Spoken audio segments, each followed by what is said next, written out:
नमस्कार, आप देख रहे हैं न्यूज 18। मैं हूं आपके साथ मेनका चौधरी। खबर दमदार में स्वागत है आपका और इस बुलेटिन की शुरुआत ब्यूरोक्रेसी से जुड़ी बड़ी खबर के साथ करते हैं। दुर्गा शंकर मिश्रा यूपी के नए मुख्य सचिव होंगे और इसे लेकर केंद्र सरकार की ओर से एक पत्र भी जारी हो चुका है। 1984 बैच के यूपी कैडर के आईएएस अधिकारी हैं दुर्गा शंकर मिश्रा। केंद्र में आवास विभाग में अर्बन सेक्रेटरी के पद पर तैनात थे। जानकारी के मुताबिक दुर्गा शंकर मिश्र को अपने कार्यकाल के दौरान देश में कई जगह मेट्रो रेल शुरू कराने का भी श्रेय जाता है। 4 दिसंबर 1961 को जन्मे दुर्गा शंकर मिश्र यूपी के मऊ जिले के रहने वाले हैं। उन्होंने आईआईटी कानपुर से इंजीनियरिंग की पढ़ाई की। आईएएस बनने के बाद वो प्रदेश के कई जिलों के जिलाधिकारी भी रह चुके हैं।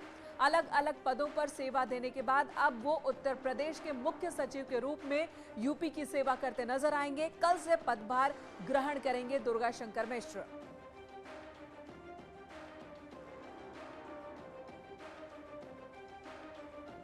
विधानसभा चुनाव से पहले योगी सरकार ने एक बड़ा बदलाव करते हुए उत्तर प्रदेश के मुख्य सचिव आर के तिवारी को हटाकर केंद्र में तैनात आईएएस दुर्गा शंकर मिश्र को उत्तर प्रदेश का नया मुख्य सचिव नियुक्त किया है। पूर्वांचल के मऊ जिले के रहने वाले दुर्गा शंकर मिश्र 1984 बैच के आईएएस अफसर हैं और दुर्गा शंकर मिश्र ने आईआईटी कानपुर से इलेक्ट्रॉनिक में इंजीनियरिंग और ऑस्ट्रेलिया के सिडनी से एमबीए किया है। दुर्गा शंकर मिश्र 31 दिसंबर को रिटायर होने वाले थे, लेकिन उससे 2 दिन पहले ही सरकार ने उनको सेवा विस्तार देते हुए उत्तर प्रदेश का मुख्य सचिव नियुक्त किया है, जिसके मद्देनजर कल दुर्गा शंकर मिश्र उत्तर प्रदेश के नए मुख्य सचिव के रूप में पदभार ग्रहण कर सकते हैं। और अब बात करते हैं सीएम योगी आदित्यनाथ के आज के दौरों की। आज सबसे पहले सीएम फर्रुखाबाद पहुंचे, जहां पर सीएम ने 196 करोड़ की योजनाओं का लोकार्पण और शिलान्यास किया। सहारनपुर में जन विश्वास यात्रा को संबोधित किया। सीएम ने फर्रुखाबाद को गंगा एक्सप्रेसवे से जोड़ने के लिए लिंक एक्सप्रेसवे से जोड़ने का ऐलान किया है। फर्रुखाबाद से सीएम अमरोहा पहुंचे और यहां पर 43 करोड़ रुपए लागत की 31 परियोजनाओं का लोकार्पण और शिलान्यास किया और इसके बाद जन विश्वास यात्रा को संबोधित करते हुए पिछली सरकारों पर जमकर निशाना साधा। उन्होंने तंज कसा। तीसरी तस्वीर दिखा रही हूं इस वक्त आपको, गोरखपुर की ये तस्वीर है। यहां पर सीएम ने इलेक्ट्रिक बसों का शुभारंभ किया, महंत अवैधनाथ की प्रतिमा का अनावरण किया और साथ ही 525 करोड़ रुपए की सौगात गोरखपुर वासियों को दी।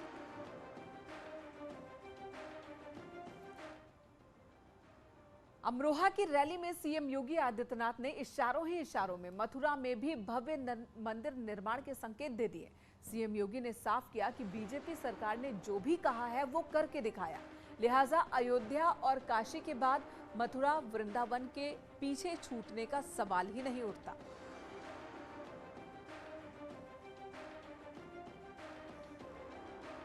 प्रभु राम का भव्य मंदिर निर्माण का कार्य प्रारंभ कराएंगे। मोदी जी ने कार्य प्रारंभ करा दिया है ना, खुश हैं?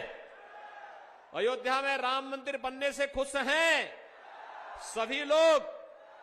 और अभी काशी में भगवान विश्वनाथ का धाम भी भव्य रूप से बन रहा है, आपने देख लिया ना। और फिर मथुरा वृंदावन कैसे छूट जाएगा? वहां पर भी काम भव्यता के साथ आगे बढ़ चुका है। हमने ब्रज तीर्थ विकास परिषद गठित करके वहां पर भी विकास कार्यों को एक नई गति देनी प्रारंभ कर दी है। उधर गोरखपुर में सीएम योगी आदित्यनाथ ने अपने संबोधन में कहा कि गोरखपुर में बहुत तेजी से विकास हो रहा है। खाद कारखाने और एम्स के बाद अब गोरखपुर में मेट्रो भी बहुत जल्द आने वाली है। सीएम योगी आदित्यनाथ ने यहां पर लोगों से ये भी कहा कि बहुत जल्द यहां पर आपको सी प्लेन उड़ता हुआ और उतरता हुआ नजर आएगा। गोरखपुर है, पिछले महीने ही प्रधानमंत्री जी ने गोरखपुर को फर्टिलाइजर और गोरखपुर को एम्स की सौगात दी है। भाइयों बहनों, एम्स और फर्टिलाइजर के बाद अब गोरखपुर में मेट्रो भी आने वाली है। कुछ ही दिनों के बाद गोरखपुर को हम लोग रामगढ़ ताल, जिसको आप अब तक तालाब मान रहे हैं ना, इसको हम एयरपोर्ट के रूप में भी उपयोग करने जा रहे हैं। सी प्लेन आएगा, सीधे रामगढ़ ताल में ही उतरेगा।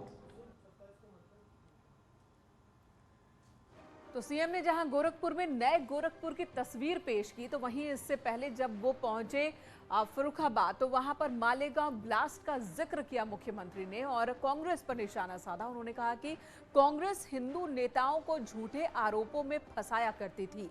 उन्होंने कहा कि कांग्रेस को इसके लिए देश से माफी मांगनी चाहिए।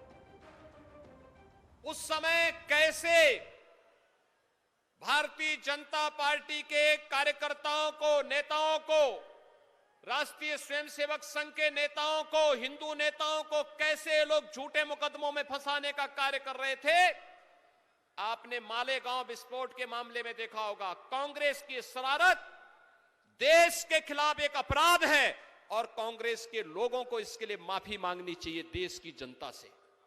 आतंकवादियों को प्रेरित और पोषित करने वाली ये कांग्रेस देश के साथ कैसे खिलवाड़ कर रही है, ये किसी से छुपा हुआ नहीं है। इधर बीजेपी नेताओं ने अब इस मसले को लेकर एक के बाद एक कांग्रेस पर हमला करना शुरू कर दिया है। देश से माफी मांगने की बात कांग्रेस नेताओं से कह रहे हैं बीजेपी के नेता, और वहीं विपक्षी नेता इसकी टाइमिंग पर सवाल खड़े कर रहे हैं। FIR के अंदर मेरा या योगी आदित्यनाथ का नाम भी वो इंक्लूड नहीं कर सके क्योंकि उनका कोई प्रमाण नहीं था।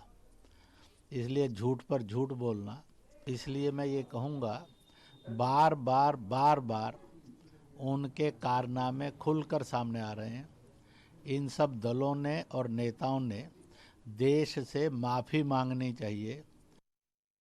लेकिन देश का दुर्भाग्य है कि पूर्व की सरकारों ने और पूर्व की सरकार ने खाली भगवा को आतंकवादी घोषित करने के लिए और हिंदू को आतंकवादी घोषित करने के लिए ऐसा षड्यंत्र रचा था।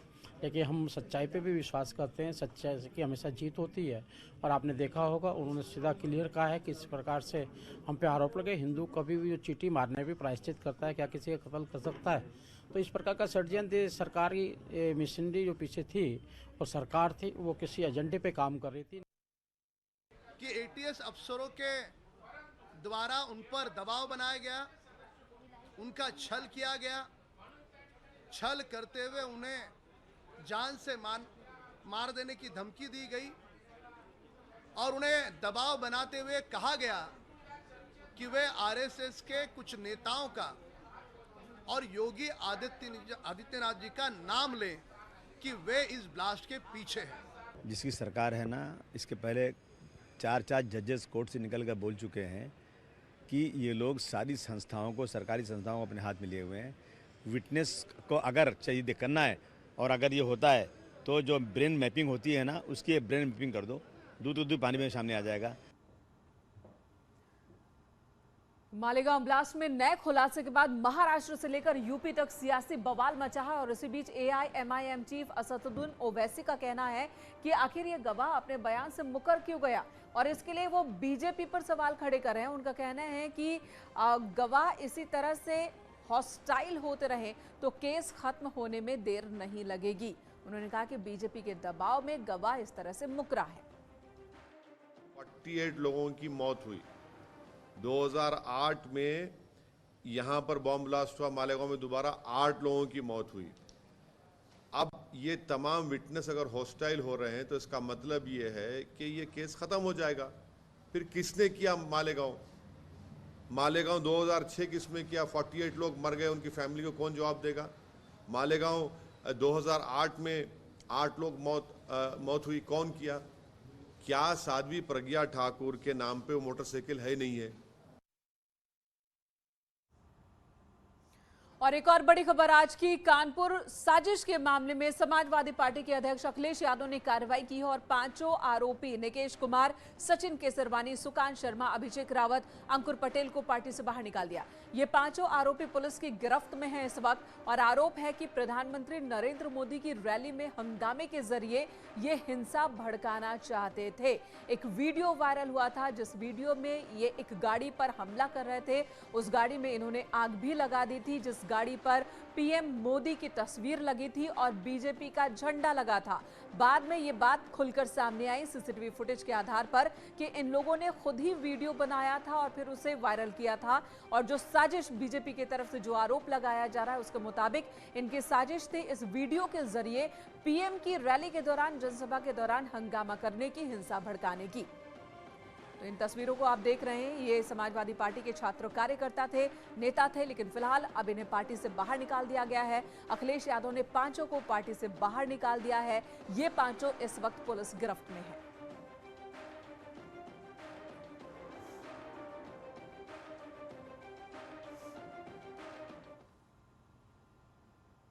और एक तरफ अखिलेश यादव ने एक्शन लिया, पांचों को पार्टी से बाहर का रास्ता दिखा दिया, तो दूसरी तरफ बीजेपी के प्रवक्ता संबित पात्रा आरोप लगा रहे हैं, समाजवादी पार्टी पर निशाना साध रहे हैं। उन्होंने कहा कि एसपी की गुंडागर्दी का साजिश बेनकाब हो गया, साबित हो गया कि लाल टोपी खतरे के ही निशान है। केवल इसी उद्देश्य के साथ इस प्रकार का एक षड्यंत्र रचा गया समाजवादी पार्टी के छात्र सभा द्वारा, उनके स्टूडेंट्स विंग द्वारा। आप सोच सकते हैं, आज जो आदरणीय प्रधानमंत्री नरेंद्र मोदी जी ने एक सभा में कहा था, लाल टोपी मतलब खतरे की निशानी, लाल टोपी मतलब खतरा, आज ये बात बिल्कुल स्पष्ट होता नजर आ रहा है, सत्य होता नजर आ रहा है। और अब बात कांग्रेस महासचिव प्रियंका गांधी की। प्रियंका गांधी लगातार लड़की हूं, लड़ सकती हूं का नारा दे रही हैं और इसी नारे के साथ वो पहुंचे फिरोजाबाद, जहां पर महिलाओं से संवाद करती दिखी। इस दौरान महिलाओं ने प्रियंका को अपनी परेशानी भी बताई। एएनएम, आंगनबाड़ी कार्यकर्ता, शिक्षा मित्र समेत स्कूल की छात्राओं से भी प्रियंका गांधी ने संवाद किया और इसके साथ ही प्रियंका चूड़ी बनाने वाली सितारा जाटव नाम की एक महिला के घर भी पहुंची। उनके घर पर जाकर न सिर्फ उनका कामकाज देखा, उनसे उनके घर के बारे में, उनके हाल के बारे में पूछा, बल्कि हाथ बटाती भी नजर आई प्रियंका गांधी यहाँ पर। और इस दौरान प्रियंका ने महिला के घर में उसके साथ उसके हाथ से बनी चाय भी पी। मैं कहना चाहती हूँ कि जो हमने उत्तर प्रदेश में पहल की है कि 40% टिकट हम महिलाओं को देंगे अपनी तरफ से, ये एक बड़ी पहल है। क्योंकि अगर वो पास नहीं हुआ अभी तक पार्लियामेंट में, हम ऐसा करके मजबूर करेंगे कि ये सब चीज़ें पास हो। कि जैसे आशा बहुएं हैं, आंगनवाड़ी की बहनें हैं, शिक्षा मित्र की बहनें हैं, उनका न वेतन बढ़ाया जा रहा है, न मानदेय बढ़ाया जा रहा है, न नियमितीकरण हो रहा है। और जब वे अपना हक मांगती हैं तब उनको पीटा जाता है, पुलिस द्वारा लाठियां बरसाई जाती हैं। बार बार हमने ये देखा है कि ये सरकार महिलाओं के हक को नकारती है, समझ नहीं पा रही है कि महिलाओं की क्या शक्ति है। इनकी जो विचारधारा है, इनकी मानसिकता है, वो यही है कि आपको एक गैस सिलेंडर पकड़ा दिया और उनकी सारी जिम्मेदारी उसी के साथ समाप्त हो गई। उसके बाद आप दूसरा सिलेंडर कैसे खरीदेंगी, वो पूछा तक नहीं। इधर कोरोना के मामलों को देखते हुए उत्तर प्रदेश में एपिडेमिक एक्ट 2022 के 31 मार्च तक लागू कर दिया गया है, बढ़ा दिया गया है। एसीएस अमित मोहन प्रसाद का कहना है कि एपिडेमिक एक्ट को बढ़ाना कोई नई बात नहीं है। कोरोना के खतरे को देखते हुए ये फैसला लिया गया। ओमिक्रॉन को लेकर उन्होंने कहा कि यूपी में अभी तक 3 केस सामने आए हैं, लेकिन इससे सावधान रहने की जरूरत है। आकलन करते हुए, चूंकि अभी कोविड प्रदेश में संक्रमण अभी चल रहा है और कुछ केसेस अभी बढ़े हैं, इसलिए जो एपिडेमिक्स एक्ट है उसके अवधि को बढ़ाया गया है। ये 31 मार्च 2022 तक प्रदेश में लागू रहेगा। यहां रुकेंगे एक छोटे से ब्रेक के लिए, तुरंत लौटेंगे, आप बने रहे हमारे साथ।